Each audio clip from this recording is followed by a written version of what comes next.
Setting the time and date on SGW-450 is done like this. Whilst in the standard timekeeping mode, and we are currently in the standard timekeeping mode, hold down the adjust button. Maybe this is the better angle for you to see. Hold down the adjust button until set hold stops to flash, and there it is. Now using these two buttons over here, I can shuffle between the time zones over here, and let's say I want to get it to the my time zone, and that's the Paris time zone. So there it was. So I've found my time zone. Next up would be the pressing the mode button to move to the daylight saving time. Is it on or off? Currently it's off, but I can shuffle it using this button over here, the LT button.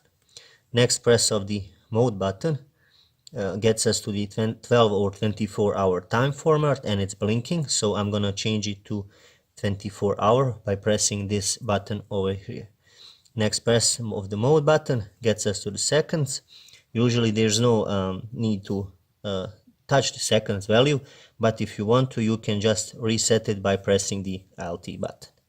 Next press moves to the hours, and currently the hours are blinking, so I'm gonna move to 12 because it's the 12 o'clock, so it's not correct.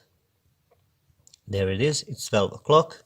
Moving to the minutes value, and it's 23 minutes. There it is. So next press of the mode button gets us to the year setting. It says it's 2010, but it's actually 2020. Okay, now I have changed the value of the years. Next press of the mode button gets us to the month setting, is the 1st, so January. Next press gets us to the setting the day. It's January the 16th. Let me find it. January the 16th. Okay. Next up is the button tone operation, or is it on or off? So currently it says it's on. I'm gonna mute it or leave it at the button tone on. I'm gonna leave it at on, and moving to the illumination duration by pressing the mode button again, and the light is blinking. I don't know if camera can catch it, but it says 1. You can shuffle it to 1 and 3. I'm gonna leave it at 1. Next press, it's the temperature units, and the Celsius is flashing over here. To move to Fahrenheit, press the LD button, but I'm gonna leave it at the Celsius. Next up, it's the altitude unit. Currently it's flashing meters. By pressing the LT you can switch to feet. I'm gonna keep it at meters.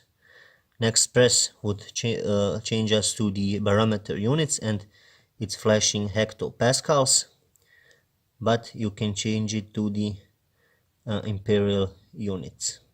I'm gonna leave it at hectopascals, and next press of the mode button gets us to the beginning and setting the time zone.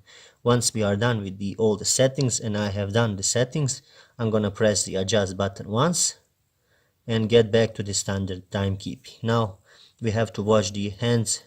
Will they align to the correct time over here? 12:25. Yes, that's the time. So pretty much we are done with the how to set the time and date and all the units on the values of the watch.